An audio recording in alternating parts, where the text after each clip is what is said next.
Ladies and gentlemen, welcome back to the T.R.O.N podcast. This is your host, Rashad Woods. Now, I got a gentleman that will tell you the secret sauce if you're willing to listen to it. Straight from entrepreneur, from startup to billion-dollar businesses, who's carved out enough time for my little program, my little small portion of the earth. Roy Osing, ladies and gentlemen. Let's get this started. I'm pumped today. Hey, listen, great to be here, Rashad. Looking forward to it, dude. Let's do this. Yeah, obviously, first of all, people try to complicate things and think that building something successful is splitting an atom or it's gotten overly complicated. And you basically have told people, for lack of a better term, to STFU, this is what you need to do. So let's go down to it. Yep. Well, the world, we've been taught, right, that if it's not complicated, it can't be right. The textbooks tell us that. Other so-called experts who have never run businesses tell us that. Right. Academics tell us that. Philosophers tell us that. Well, I'm here to tell you, as a leader of an organization that started from very little in the data world and sitting in a monopoly telephone company, who basically took that organism into $1 billion a year. By the way, that business today is $18 billion a year. Right. I saw which one it is too. So yeah, I like to think of it. So we basically got down to basics. We got down to simple stuff. Look, at human beings, respond to simplicity. They don't respond to complexity. They need to understand and agree with what you're trying to do as a leader. Okay, and so for me, it was really simple. I like doing crazy stuff anyways, and people relate to that. If you get up and you try and explain a formula, right, to a frontline service person as to why they should be behaving a certain way, they will kick your ass. I mean, it's just as simple as that. They'll say, go away. I mean, I don't understand that, and it can't be true. And so part of leadership is getting back to simplicity. Make it simple and put the textbook down, okay? I want you to all put the textbook down for a while and listen to Papa Roy explain some basics of life that actually work in the real world. Right. Yeah. And I thought, like, be different or be dead is the central theme, not only of the book that you wrote, but it's a way of life for you. So for people who don't know your background, how did you get started on this journey of saying, listen, you can copycat all you want, but there's a limit to that. And this is how you're ultimately going to be successful. Yeah, I think I've basically always been that person. My mother, I remember, always harassing me because I was trying to step out always, and I questioned everything, et cetera, and said, well, why not this? Why not that? Et cetera. So I think it's pretty well in my DNA, and I practiced it practically my whole life, and in business, certainly. And when I was asked to take up this opportunity to lead the company into the internet world from a monopoly telephone company, I jumped at the chance and quickly realized that the issue that we had, that most people don't really do a very good job at, is all about differentiation. And so the name, the idea and theme of Be Different or Be Dead evolved out of a concern that I had then, and I have now, that organizations do a woefully inadequate job of differentiating themselves from their competition. And we can go into that a little bit if you want. So that was the genesis of Be Different or Be Dead. The or be dead was simply my view of saying, look, at the ultimate consequence of not being different from your competition is pretty significant. Okay. It's, quote, death. Organizations die. They just do. And we may as well talk about it that way because that's the truth. Look, at the world is replete with organizations and people who claim to be better, who claim to be the best, who claim to be number one, who claim to be market leaders. And it's all narcissistic bullshit. It's not true. Okay. It's not true. You can't prove it. Like in whose world is best defined? Right. And so I call that claptrap in my work. And I've had to create my own differentiation strategy around that. Like you would think, right, Rashad, in a world that is hyper competitive, technology changing every day, rules and regulations of business are changing every day, customers are super powerful, you would think that organizations would get better at answering the question, why should you do business with me and not my competitors? The truth of the matter is they're getting worse. And it's promulgated largely by academics who pontificate over blue oceans and don't want you to be in a red ocean And how's that helpful when 99% of small businesses are in red oceans, for damn sakes? Come on, give Right. me a break. Right. I'm a red ocean dude. I can help you in red oceans. Right. And so, with that sort of background, we started just doing stuff. And Right. so, I've created this thing around Be Different or Be Dead called the Only Statement. The Only Statement is the solution to a world of claptrap differentiation expressions. Right. Okay. It blows up the brand promise notion. It blows up the universal or unique, so called unique selling proposition world, which aren't unique at all, right? For sure. Expressing to the market what you think you are is hardly an expression of why should you buy why should you buy Of from me course. and not anybody else. Of So course. the only statement's a real simple thing. It says we are the only ones who, not we're the best, not we're better. We're Mhm. the only ones who. Right. And so the quest for an organization, and I help them do this because I created my own process, is to actually find that unique sweet spot where they exist by themselves. I've actually created a blue ocean for them, but I don't call it that because the blue ocean notion is crap Right. Because anyway. it's I mean, beautiful. It's great to oversee, but oh, you get caught up in the look of it all, right? And you do, you know what I mean? And then I know. you're coasting along in it, and you're not actually innovating. So, Right. so, so the thing that drives me crazy on this is like for anybody to say to a practitioner, because I'm a how-to guy, right? I'm a frontline guy. I'm in the trenches guy. I get messy. Right. For somebody to say to me that the secret for growth for you, Roy, is to find a blue ocean, I want to hit them in the mouth because it's not helpful.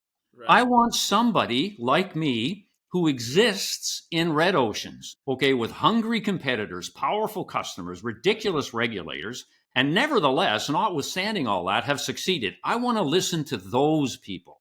And so part of it for me is trying to bridge that gap between what I've learned and how we were so successful and that academic world. And so when I say I've created a practical way to get a blue ocean, I mean it. My stuff, I've actually thought through, Hmm. and I think it's a communications issue here, really, how we can get people and help the people in red oceans get to a world where indeed they are unique in a way people care about. And I do that through my what I call my only statement. And I'm the only one that does this stuff, right? Yeah. I Yeah. mean, Yeah. I am the only one that It's. does this stuff. I don't know. Maybe some people think it's beneath them, Rashad. I think it's because it's kind of scary, right? So, like, there's a couple different things, and I ask this because you've been successful in your fields. How do you keep from not being in the copycat syndrome, but at the same time tailoring your needs towards a going market? And I ask that because streaming, perfect example is streaming, right? Everybody was like, okay, Netflix was the first entry into streaming, right? And then every other competitor said, oh, people want to watch stuff at home. And so then if you didn't have a streaming service, for example, you were left behind. But then the problem you ran into is because you were late to that market, everybody pumped billions in content, and then all of a sudden they realized they had to claw back because the cost structure wasn't in place that they thought it was. It wasn't as easy as people thought it was. And there's mergers, there's acquisitions. I don't want to ramble, but how do you keep from being a copycat, but at the same time, you could be a blockbuster and go completely obsolete? Well, look at. I mean, it's pretty straightforward. Okay, it's. I mean, being unique, right, and being successful is absolutely not about technology, Oh, and it's okay. not about products and services. Okay, you need those, right, to play the game, Yeah. but they're not going to get you to win the game. Okay, Right. so part of it for me is you need a strategic context, and this is where most business leaders, and I mean this in the most respectful way, they fall down because they don't take the time to create a strategic context for the business. What do I want to be when I grow up? And how do all of those things like AI, streaming, if you happen to be in that world, how do they fit within that? It's far too easy for people to jump to the tactics because it's sexy, right? And everybody's into it. And so I gotta stream if I'm in the business of communications. I gotta do streaming, Of blah, course. blah, blah. You might have to. Okay, but what I want you to do is think a little broader, okay, and answer the question, how do all those gee whiz things fit in my context of how I'm going to be unique in satisfying the cravings of the people that have the potential to deliver the growth I'm looking for. And in that sentence, I've fundamentally just described to you the strategic planning process that I had to create. It's called strategic game planning. Yes. I do this in a 48-hour workshop with the executive leadership team of small businesses, medium, large, for profits. It really doesn't matter. And we basically determine growth goals. We identify what I call the who do you want to serve, which are the customer groups that have the latent potential to give you the growth. And then we take a deep dive into those customer groups and answer the question, what do they crave? Yes. Not what do they need? And let me say here, they may need streaming, but they crave something else because everybody else is providing them with streaming. That's true. The challenge is to figure out what those target customers desire, what they lust for, what they covet, what they want. Because fundamentally, the needs space is heavily contested. It's Me Too stuff. You know, the true Me Too movement exists in it. Right. And Right. and exactly that. And it's a highly price competitive, right? For sure. For sure. The craving space, there's very few people playing in there because they don't even know how to spell the name. And so you can play in there with relatively few competitors, and it's price insensitive. The third part of this says with those people that you're going to target and an understanding of what they crave, how are you going to compete and win? That's where the only statement comes in. We are going to be, or we are the only ones who da da da da da, and it's all targeted at the customers that you want to go after with the cravings you understand that will give you the growth that you need. So you can see this stuff is all sequential. It is so tight and so targeted. You don't have the right to even talk to me about AI, okay, without me understanding what your strategic game plan is. So you see the regimen and the discipline, For and sure. and the reality is, man, nobody does it. Very few people do it. And when people say to me, I don't understand how I'm not being successful. Well, I know how. I know why. You're You're trying to not cut doing your corners. work. And well, the thing is about it too, and I say this respectfully, there's a lot of salesmen on the internet. There's a lot of flashy ads. There's a lot of people who are subject matter experts, right? And so people ultimately get caught up in the pizzazz and jazz, right? Like, and there's a statement, and I just used it on a previous podcast. And this quote rings true. You know, if it's free, you're not the customer, you're the product being sold, right? And what I mean by that is you turn on a YouTube ad, you go to Instagram, somebody's flashing something, and it becomes very hard for the consumer or somebody who wants to grow a business to find out what's authentic or not, right? Because ultimately people are very visual and they see something successful and they want to cut corners and realize, well, I can get from point A to point, Z without taking these necessary steps in between. You see, I don't think you're in the YouTube business. I don't think people should be in the YouTube business. I don't think they should be in the streaming business. I Right. think they should be in the business of serving a group of customers Right. who will deliver them their growth goals in a way that's unique. And if that uniqueness happens to involve an assembly of communications tools that includes YouTube, okay, so be it. But you are definitely not in the YouTube space. Right. You aren't, because if you think you are, then your mind says, well, how can I be different in supplying YouTube? It's the wrong question. Well, it's the same thing when like people can say whatever they want. The UFC is the behemoth of mixed martial arts. It's not that, and people have tried to copy that exact same business model. Oh, all I have to do is get signed fighters, pay them, get a cage, and the audience. I mean, look, how many MMA organizations have absolutely went completely like wait a year and then never heard of again because they tried to compete with UFC? The most Well, that's successful. exactly the point. It's impossible to replicate their success. They were the first to market. They've got the three letters that everybody associates with mixed martial arts. Now they have other, there's places in Asia and in Europe that do their own regional, smaller level. I'm going to stay in my respective lane, but in North America and certainly most places globally, you're just not going to be able to compete. So It's not so going I to don't happen. even want to talk about competitors. I don't want to talk about competitors. I don't want to talk about technology. Yeah, All right. I don't want to talk about tactics. What I want to talk about are the people, yeah, okay, that you want to serve, that you understand their cravings, and you're going to deliver unique value to them, whatever that looks like. It may involve a bottle of Cabernet Sauvignon, and it may be tagged with a communication service somehow customized for them. right, Okay. But I don't want to talk about what they're doing in Europe, right. because that's all. You look at all you're doing is going down the rat hole. What you need to Great do, point. Great point. if you have a half an hour to spare, go figure out what those customers of yours crave. That's what you do, Yeah, and then decide how you're going to play into that craving space. because when you do that, you're being functional. Yeah. Okay, you're serving your strategic purpose. If you don't do that, you're being dysfunctional. Right? And look at, we all have limited bandwidth. We all have limited time and resources. We cannot squander it. In fact, the people that are focused, I think, have a strategic advantage over most other people, just for that very reason. They are so mindlessly focused on their strategic intent that everything else, they don't see that. They don't, and I'm not saying be oblivious to it, but I call it chasing yummy. If you chase all that stuff, it may feel good and taste good, but it doesn't quench your thirst, and it doesn't take care of your appetite, because at the end of the day, you achieve nothing in terms of furthering the growth of your business. And so that discipline is missing out there, because we just love to chase, and things are changing so rapidly, you feel left behind, right? If you're not in it. Well, let me tell you, you're ahead of it if you're behind it, if you're doing the right thing. I've used this example on several other episodes, and I'm sure people will think I sound a little redundant, but I always use the White Castle comparison, right? White Castle was the first fast food hamburger joint in the United States of America. I don't want to say worldwide because I don't want to be ignorant like I know everywhere else.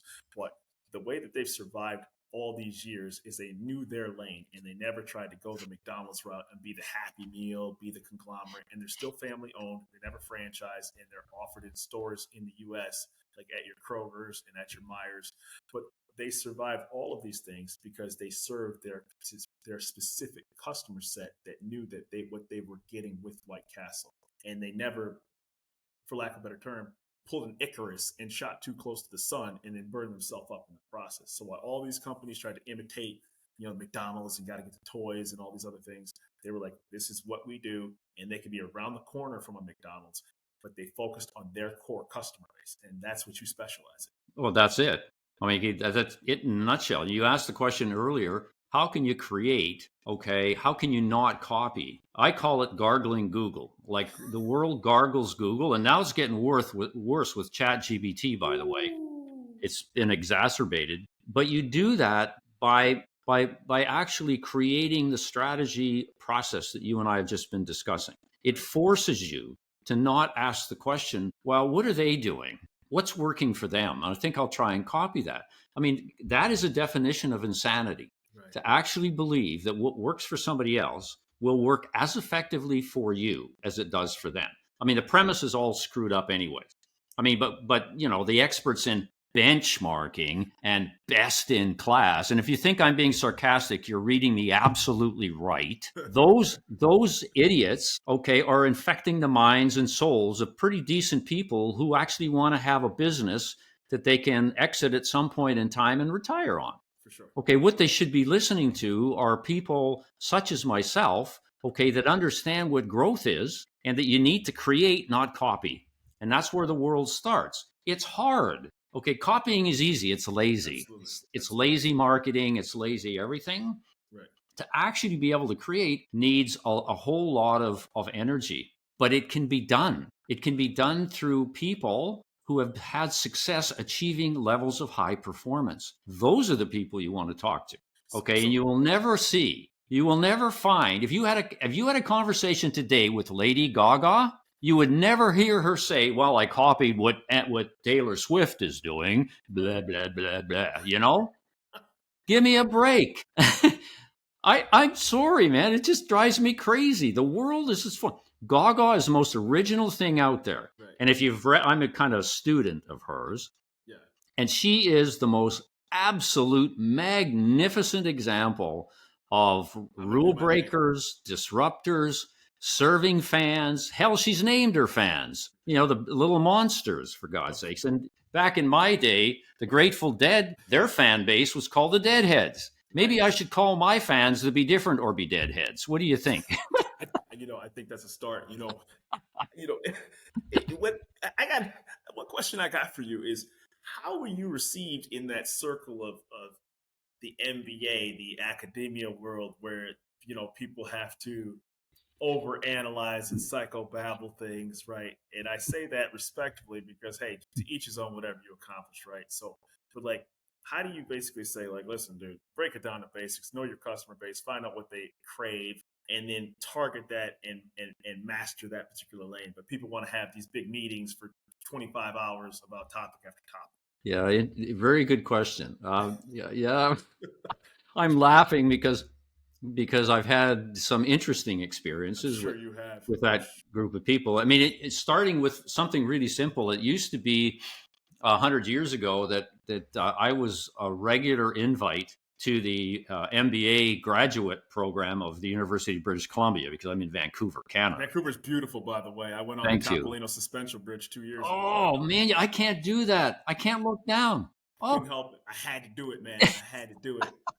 I had to do it. that's Beautiful, awesome. beautiful city, man. Lord. Well, thank you. Woo. Well, we're starting to get a lot of challenges, as are most large cities. So congested. Yeah. Oh, geez. And Oh my gosh.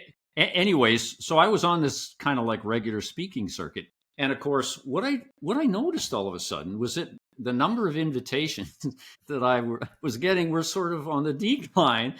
And Oh yeah. the reason for that is I was a threat. I was a threat to every professor who was teaching an MBA related class because Right. what I taught, okay, was my go in was basically, by the way, okay, good for you. You have an MBA. I want you to put that aside now and Right. listen to other things that will leverage what you've learned in a way that's going to make you successful. In and of itself, it won't make you successful Correct. because these guys walk out expecting like 6, 7 figures right away. And I kept saying to them, you're insane. Okay. I mean, I don't even believe you. You're rude. It's discourteous. So that whole proposition of getting them to do a right angle term, and I don't blame the MBA students whatsoever. It's not their fault. It's the It's the process they're taught. program Right. and the professors and that whole university vibe around it to actually imply or explicitize the fact that if you get this degree, you can expect, you're entitled to be successful. And Mhm. it's just blatantly dishonest. And so Yes. I found talking about killing dumb rules and cutting the crap and all that kind of stuff, they'd rather talk about systems efficiency and I talk about cut the crap, Yeah. So Yeah. I found that I was disinvited. They unfriended me, Rashad. They unfriended me, and that was fine. In as a kind of like a consultant or mentor, Yeah. I don't have the same problem because what I discover at the grassroots when I'm talking to particularly small to medium businesses, okay, which tend not to have a lot of those people, Right. they have real needs that Right. they want satisfied, but with a Right. practical approach. And Right. so I'm walking right into their sweet spot, even though I have to drag them. The power of the momentum of the past and the power of tradition is pretty hard. Right. And so we have to work hard at kind of getting them to sign up with some of the more simple approaches. And it's kind of a spillover Right. of academia that they're fighting. Well, And I like would say that one of my biggest disappointments is that I have been relatively unsuccessful in moving the glut of people in that bell curve, right? Of how you do things and bound by tradition and bound mhm, by, copying is unsuccessful, moving them to the right, to the tail of the distribution curve right. where people do things differently. So I'm not seeing that's moving as quickly as I would like to see. What's funny is that you see all these CNBC and MSN reports all the time that say college graduates can't get, I thought I had a computer science degree and I thought this would, to your point, I had the Google job, I had the Apple job, I had the Yeah, Amazon job, I had the Microsoft job. And yeah, then, the reality smacks and dab in the face to your point, because it's like you were conditioned that as long as you went through this 4 year program and you took all these courses, that you were going to get something on the back end of it. And if you didn't break any rules along the way to do so, you're going to find a little bit of egg on your face or eat a little bit of humble pie. And that's not to slam anybody that's, out there looking for anything, but it certainly can put you in this cocoon that this little hollow world that you walk in is certainly going to lead you to this little funnel path to get you where you're at. And then there's a second stool to that I just want to say is that now you have a situation where, because the market is going towards copycatting all the time, you have a lot of talent that's being poached with high level salaries when it comes to like chat GPT. Now they're poaching people and these salaries they're throwing out are ridiculous. So what are your thoughts on both of those? well, I mean that's just the way it is. I mean there's going to be, you know I think certainly artificial intelligence is a tremendous opportunity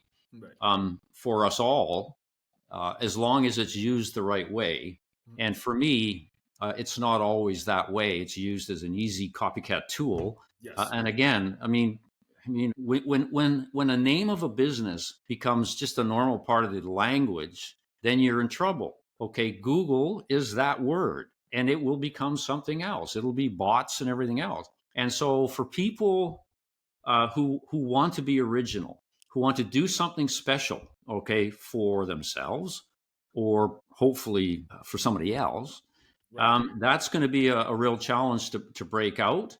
And one could argue that the actual opportunities for those kinds of people are going to be challenged by the volume of stuff that's happening on the other side, on the technology side, like the AIs, et cetera, et cetera. Right. Okay. And what we need leaders in business who actually get the fact that it's not about, being special and being different or being driven by technology. Okay. It's really a matter of how do you use all of that stuff to achieve the level of performance in the business that you want to achieve. And we're not getting that kind of leadership. And if we had it, it would give meaning to a lot of career paths, Right. right? That people would choose to go on Right. because they would see, oh, I can get a PhD in imperfection because that makes sense. How can you try and formularize a world that is chaotic and changes on you every nanosecond? I Right. mean, the people that imply that you can apply least squares regression analysis, because my degree is in mathematics, how you can apply that to the forecasting world, they're freaking out of their mind. Okay. And yet that's what they do. So I talk about let's get it just about right and let's execute the hell out of this puppy and learn as we go. Right? Heading west is my definition of a decent strategy. Now, you can see how much precision there is in that. Of course. Well, Absolutely. there's none other than it's west. And we'll figure out where west is as we go. Is it Vancouver? Is it San Francisco? Right. Is it wherever the hell? Right. We need more of that. Um, to actually see organizations become relevant. And that's the key thing. Okay, when you are driving your business, okay, from a technology point of view, you risk irrelevance. Right. What the Right. hell? You risk irrelevance. Jeez. Okay, now see, there's an example. Okay, look at Rashad. Look at this bloody thing's talking to me. Okay, oh, come on, I love shut up. you know, you didn't listen. Cannot tell you what your energy level is like, and I gotta be honest with you.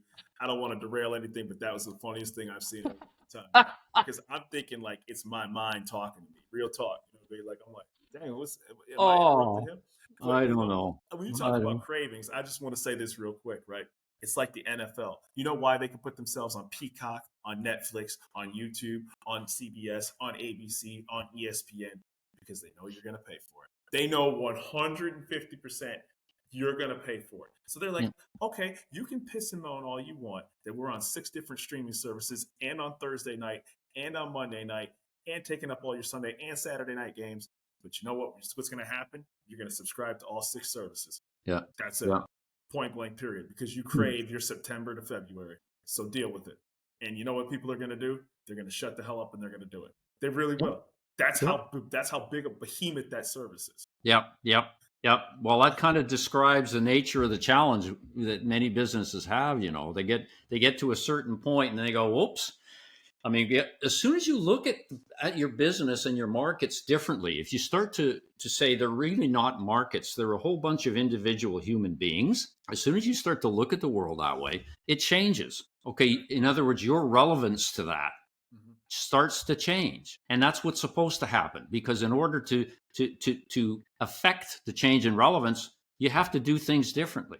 You have to be more creative, right? And it's a good fundamental drive. I mean, one of the first questions in my strategic game planning process that I really have a lot of fun with, to the point of innovation, is the question, how big do you want to be? That's a question about top line revenue growth. So it says, okay, wherever you are today, what do you want your top line to be in 24 months? Not 5 years, because a 5-year plan is a charade. It doesn't exist because the fourth year never shows up. It just doesn't, right? And it gives you permission to put everything off until the year that doesn't show up. And so you don't have to take any risks. No sense of urgency. None whatsoever. So and plus 48 hours, 48 months, or 24 months, sorry, is is an executionable thing. So if you're talking about a planning period of 2 years, it forces you to execute, measure, and Of then course. learn as you go.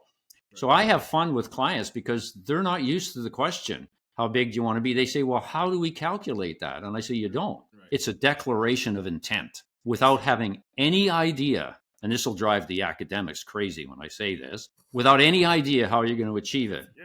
And the Good reason luck. for that, so it's an audacious goal. So the reason for that is if you know how to achieve something, you have zero motivation to do anything different, and you have zero motivation to be creative, and you'll just go copy Google. If you Right. have no idea how to get there, you have no choice. You have to be innovative, and you have to ask the question, okay, given that I don't know, how are we going to do this? How are we going to go on this journey?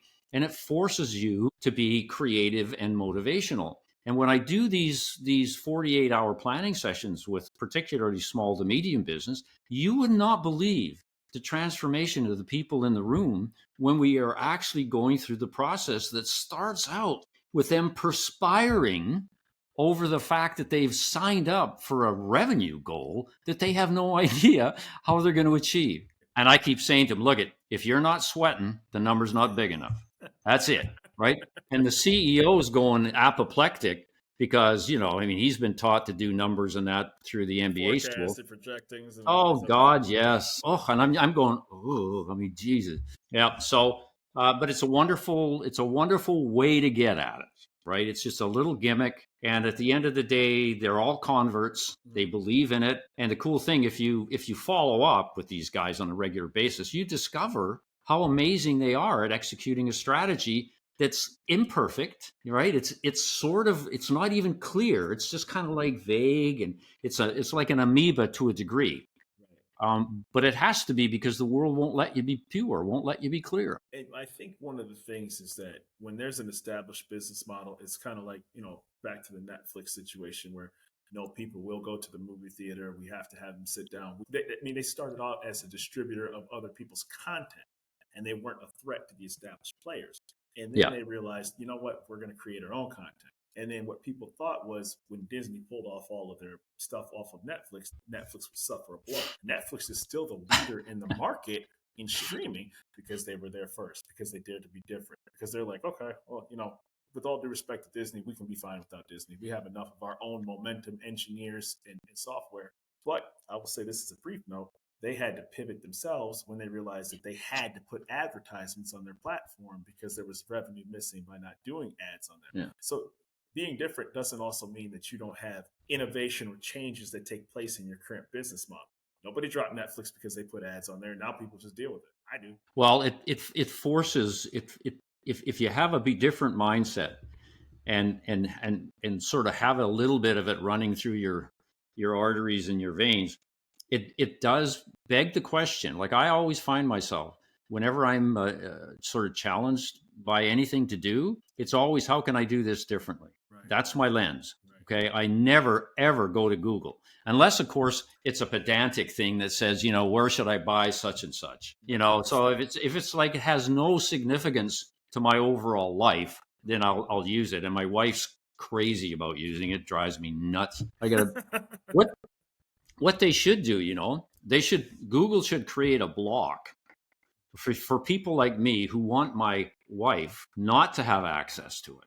And I would pay a lot of money because if I were able to buy a service like that, it would save me a lot of money because she'd never get to Amazon, right? Because you always, seriously, this is called the non-buy version for concerned partners, right? I'd Really? buy that. I'd pay $100 a month for it, and it'd be a bargain. Oh my gosh, man. And if honestly, I love rule breakers. I love people who have charted different paths in life and give different perspectives. And that's why this show was created because I think everlasting curiosity in seeing different perspectives. I would never get a chance to talk to a person that started a startup billionaire businesses from Vancouver had I not took my leap into the red ocean, so to speak, had I not created this space to be able to do so. So for you Yeah, to take time out of your busy schedule to be able to be on here, my, I'm truly honored. my pleasure. So I always ask every guest this. I mean, you've already reached the pinnacle of success and you continue to help people. We're Osing, your book, where can people find you and everything you have to offer? So I have a website, And again, thank you for inviting me, Rashad. I appreciate it. I have a website. It's called bedifferentorbedead.com. And I've tried to just laden it with resources for people to make it easy for them to get access to the content and think about it, etc. So I have a blog, and I would really love it if you personally would subscribe to the blog, and all your Yes. listeners would subscribe. Yes. I've been blogging on this since 2009, when I actually wrote my first book, Be Different or Be Dead, Your Business Survival Guide.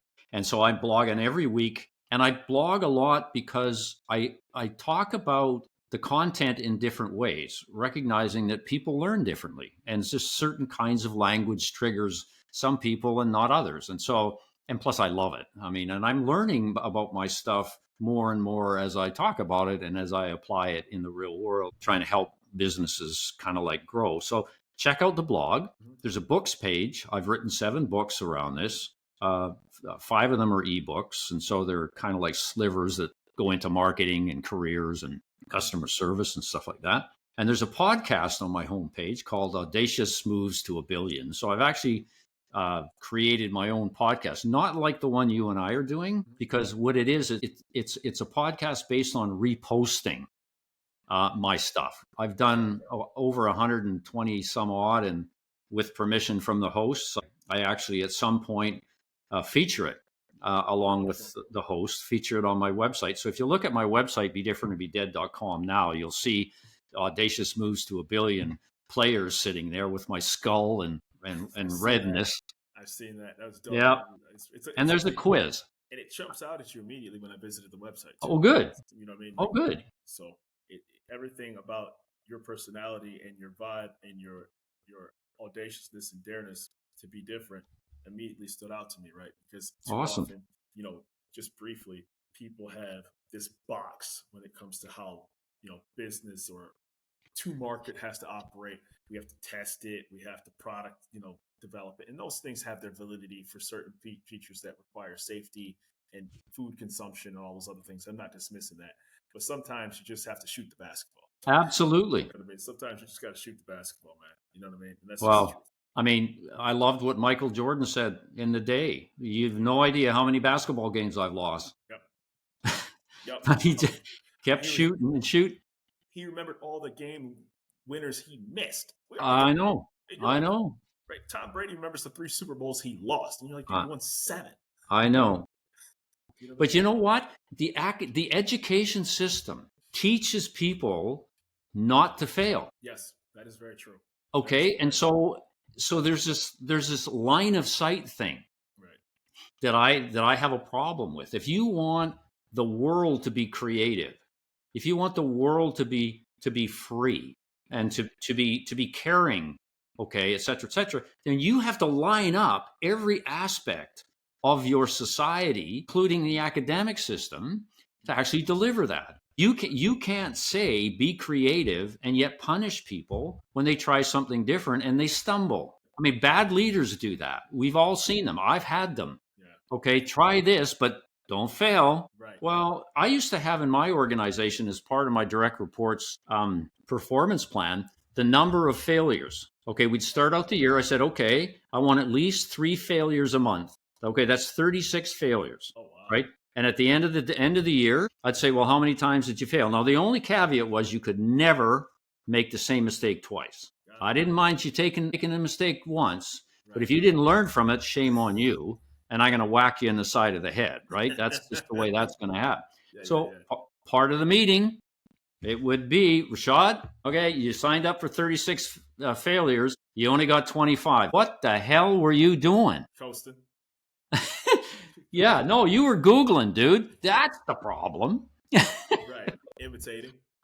So when I told that to my HR host, she thought I was absolutely freaking crazy. We've all been conditioned. And unfortunately, I think that a little bit of differentiation strategy goes a long way. One of the reasons, I created this show was because I thought there was a space to be able to talk to people like yourself, to be able to. There is a space. And at the end of the day, and this is the God's honest truth. This information out there is free for people. It's just what you do with it. Because people like yourself, are telling people this, preaching this, have lived it, have been successful from it. And so if you want to, and I'm not dismissing anybody from higher academia, Sometimes you just gotta say, you know what, I'm gonna message Roy Osing and let the chips fall where they may, and maybe he can Yes. spread some knowledge to the Yes. rest of the world. You know what I'm saying? Like, and sometimes all it takes is tell me how you did it, so I can not copy it, but I can apply the principles that you use to be successful for That's right. myself, for other audiences, and then tailor make it to who I am and who That's this what you do. audience listener could be. You know what I mean? That's what you do. Exactly right.